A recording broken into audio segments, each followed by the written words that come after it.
Right, here we go. All right. Well, I'm really excited. I've really been looking forward to talking to IK. IK's been one of my students, man, over a year ago. Whoa, Right. that's been crazy. So, give you a little background on IK. He is been wholesaling for over a year now, longer than that, actually, huh? Well, yeah, two over 2 years now. Over 2 years now. Holy cow! It's been that long. It's been over Yeah, two.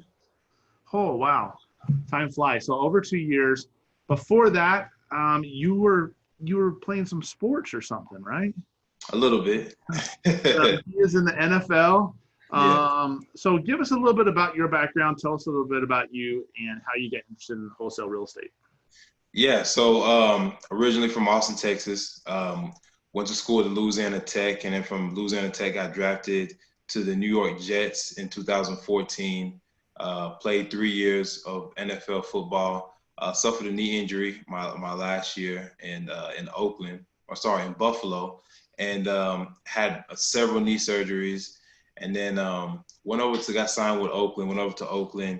Knee just completely gave out on me again. Came back home to trying to recover and get my feet back under me. And I used that time to also get my real estate license and figure out kind of what's next after football. So I got my real estate license and tried to become an investor. And I thought being an agent was the way.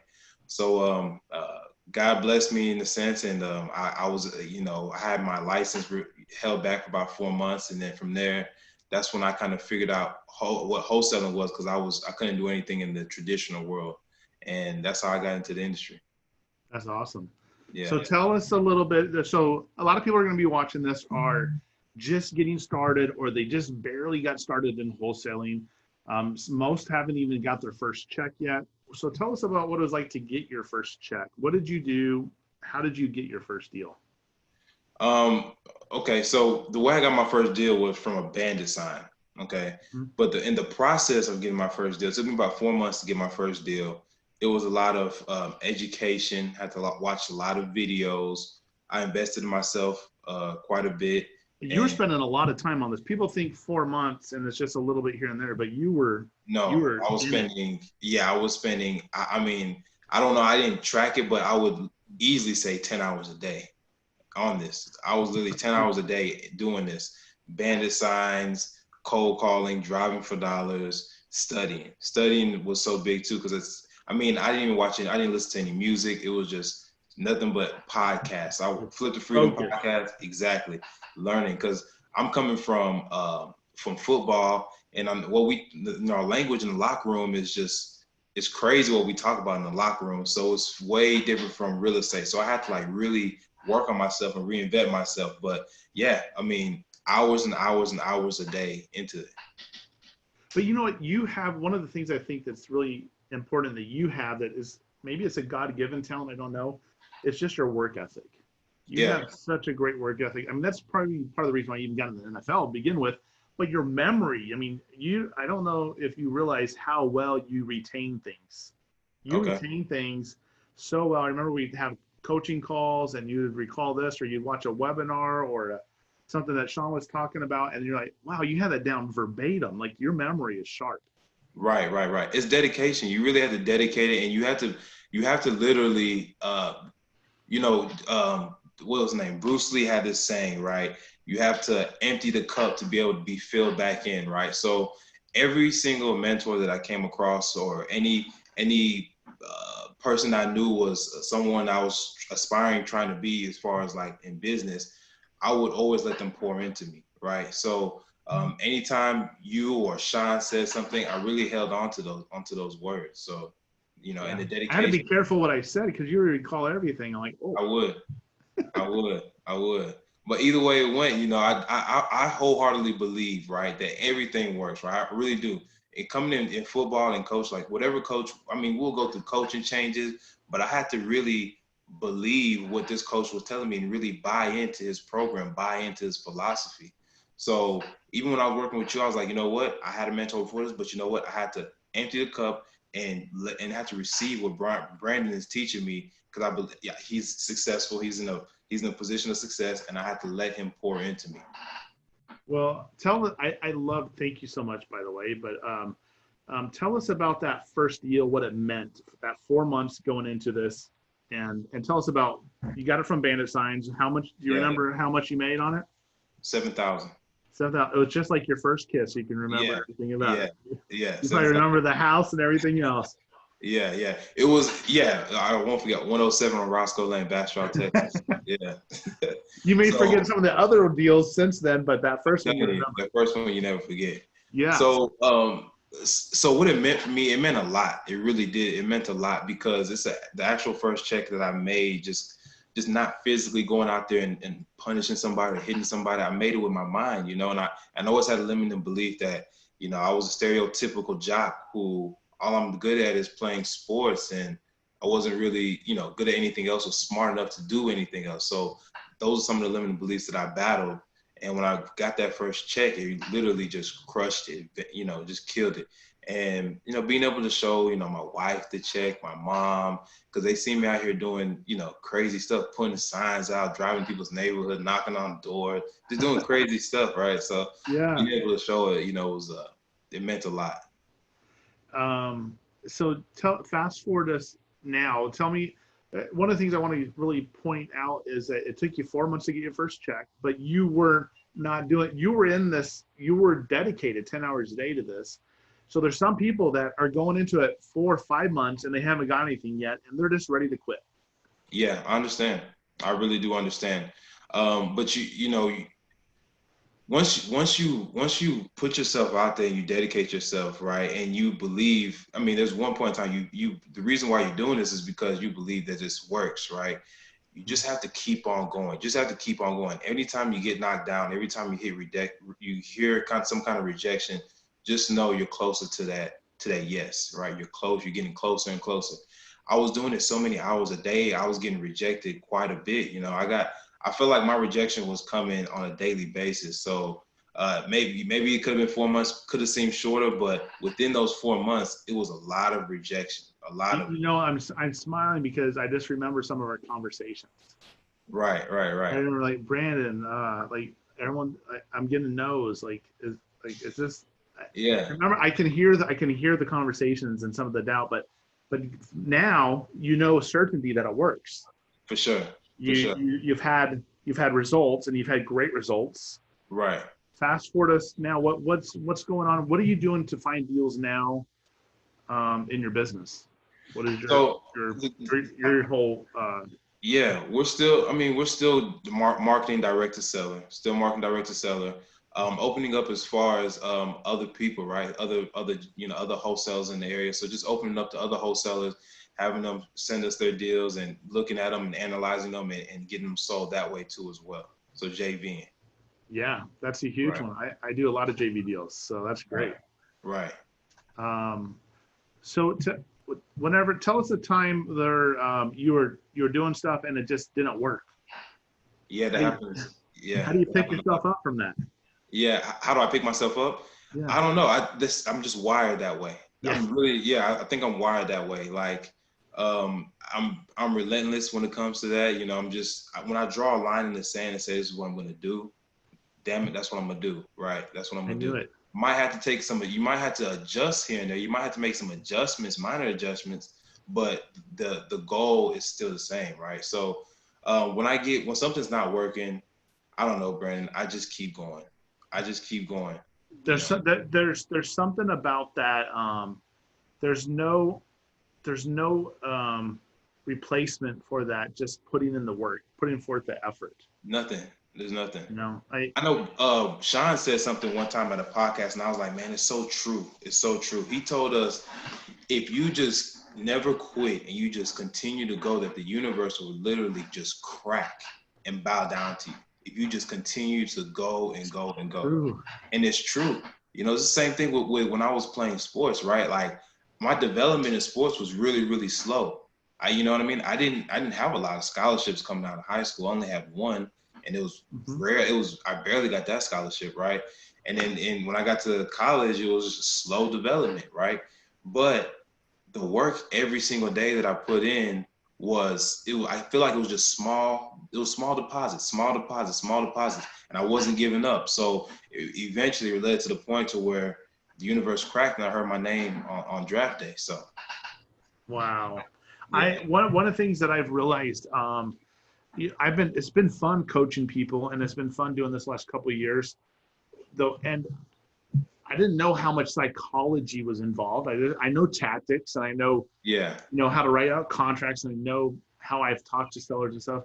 But when it comes to coaching someone else to try to do what to emulate or try to get the same results that you've gotten, you have to figure out how to connect with that person and help them understand. And the biggest thing I think that I've learned is help people understand they may have a goal that's this big, but what can you do today? What's the one thing you can do today, or one goal? Sometimes setting those micro goals help them so much more, because they can control that. They can control yeah, what they can do today. And one of the biggest things I totally remember was you were waking up at 5, you were doing your rehab, going to the gym, working out, yeah, and you were yeah, calling me on the way, and you were like doing driving for dollars, I think, and then you were doing cold call. You had a schedule that you set. yeah. And you How helped me with that though, Brandon. You helped me with that. You helped me set my KPIs early. You was like, hey, you need to drop this many voicemails a day. You need to talk to this many people a day. You need to do this many follow. You tell, like, that's not something that just happened. You helped direct me, and I was like, okay, cool. It's just like a coach tells me do 4 sets of 5 on bench press. Simple. Let me just go do it. Right. So but you take action, and I love that. Not everyone takes action. I wish that they did, but not everyone does. yeah, then you can't be upset with your results. Yeah.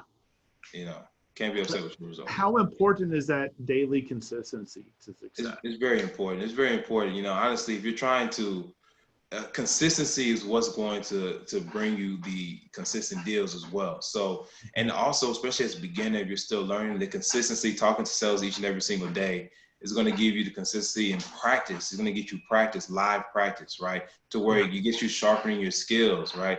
You got to understand this is a people industry, but once you figure out that you can connect with people, now you have to service them, right? Now you have to be able to service them and be able to provide that product and that service for them. So let's take you back to your first conversation with the seller. How do you think you were? How comfortable and how smooth were you compared to you are now? Very, very uncomfortable. Now it's just like, it's so smooth. Like I don't really use any scripts anymore, right? I don't really use any scripts. I know exactly what I'm trying to accomplish in the call. But in the beginning, it was just nerve-wracking because I felt like I didn't know enough, and I felt like they were going to be able to hear and figure out that I didn't know what I was doing, right? Mm-hmm. So that was nerve-wracking. But you just gotta push through it. I always know, like, man, I just gotta push through. I know it's uncomfortable now, but it'll get better. So you just gotta push through that. You have to actually embrace it. That's one thing I did. I embraced being uncomfortable. I was just like, hey, I don't even know what I'm talking about right now, but I love it. I love it that I'm even talking. I'm in the industry, I'm in the business. So I loved it. So what type of results are you getting now? What's things look like in your business now? Things are still looking good. So right now, when COVID hit, we had 2 deals we did last month actually. So when COVID hit, it was kind of crazy.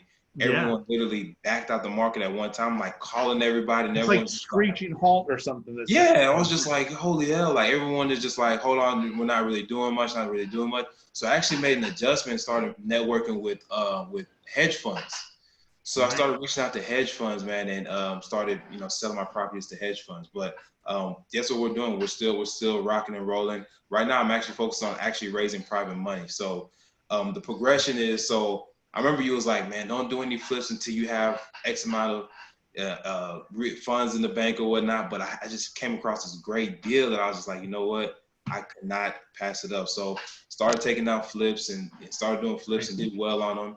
So that's what I'm doing. I'm raising a lot of private money right now. Just looking to just expand and just. But see, now you have a foundation. Now you understand marketing. You understand negotiating with sellers. You understand how to wholesale a deal to a cash buyer if you need to. So important. You have foundation. This is the foundation right here. Like anybody who's looking to get in real estate long term, you have to understand how to do direct to seller marketing, and you have to know how to negotiate and get those deals at a discount. You know, Yeah. even if you're trying to do fix and flip, developments, commercial, whatever, you at the end of the day, it starts with acquisitions and finding a deal at a discount. So wholesaling is the foundation. So right now, let's say there's a 20-year-old kid that's scared to death. They don't know what's going on. They paid for some coaching, some mentorship, and they've gone through some training and stuff. What advice do you have for that person? First of all, I would say congratulations on investing in yourself so young. But the advice I would tell them is there's no other better investment than in yourself, you know, because only you are going to give you your biggest return on investment. So if you're afraid to make that investment, and if you're afraid to make the investment into coaching or whatnot, it's kind of like you're saying you don't really believe in yourself. So I've invested over $100,000 in coaching programs and everything, right? So Yeah. I was, I started the business with money, right? So I played NFL, I started business with money. So I invested a lot of money in my education. But I've never really lost on any single, coaching program or mentorship that I've been. I haven't lost yet. So because every time I invest, I put that pressure on myself to get that ROI back, and you get the knowledge that you can't, that no one can ever take from you. No one can, like, literally. There's somebody told me this one time. They said, I forgot who told it to me, but it just always stuck in my head.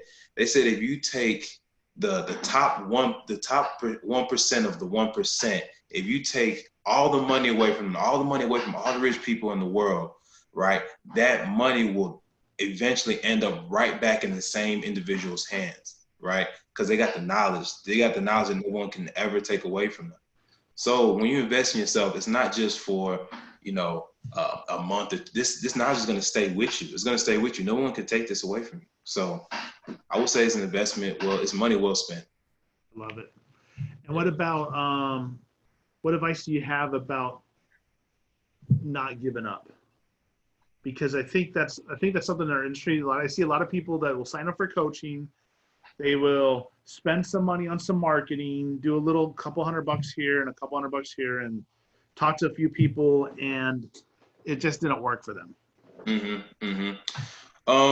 Honestly, like lately, I've been having what I think about. First of all, I don't really believe in giving up, right? I believe in seeing things. I love that.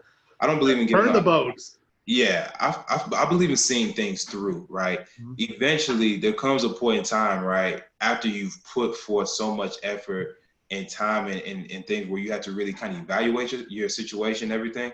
But as far as giving up should not be, you have to make adjustments, small adjustments throughout the way, but giving up should not be an option. You have to make the first step into doing whatever it is you're trying to do is you have to make that commitment to yourself. Right, you have to make that commitment, make a decision, and make that commitment and do it. So, a little quick story. When I was playing ball, my coaches, my rookie year, I was in Rex Ryan's defense, and Rex Ryan, people don't know, he has a very, very complex defense. I mean, we can run one play, and you have 6 or 7 checks just in that one play. Right? If this guy motions here, you can check to something else. He motions here, check something else. He backs up. Check something else. Is ridiculous. And I'm a rookie, right? So I'm just like blown. So anytime we was on the field, like, I got the guy fitted up and I'm trying to figure out which hole I'm trying to fit in. Where's my fit? Where's my run fit and things like that. And I'm looking crazy on the field. And every time coach is like, okay, what are you doing? What are you doing? I'm like, coach, I thought I saw this. I thought I saw that. He was like, he threw the mic on the ground. He said, no, stop it. He was like, F it. He said, stop it. So, okay, look. I don't care what you do. In life, you got to make a decision and you got to live with it. Okay? If you don't know what you're doing here, you pick a hole, make a decision, and you live with it. We'll fix it in here, right? If you pick the wrong hole, then hey, you picked the wrong hole, but you live with the decision that you made, right? So I've always carried that with me. I love that, dude. I love that. So, anything that I'm doing, you just make a decision.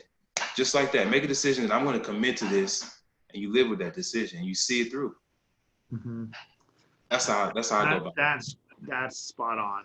I love that. Well, we'll end on that, man. I love it because I think that's one of the biggest things is just sometimes you just got to make the commitment and move forward. And yes, whether it's this business or another entrepreneur endeavor, and be self-aware. But I think almost anything can work if you put the right dedication and effort into it.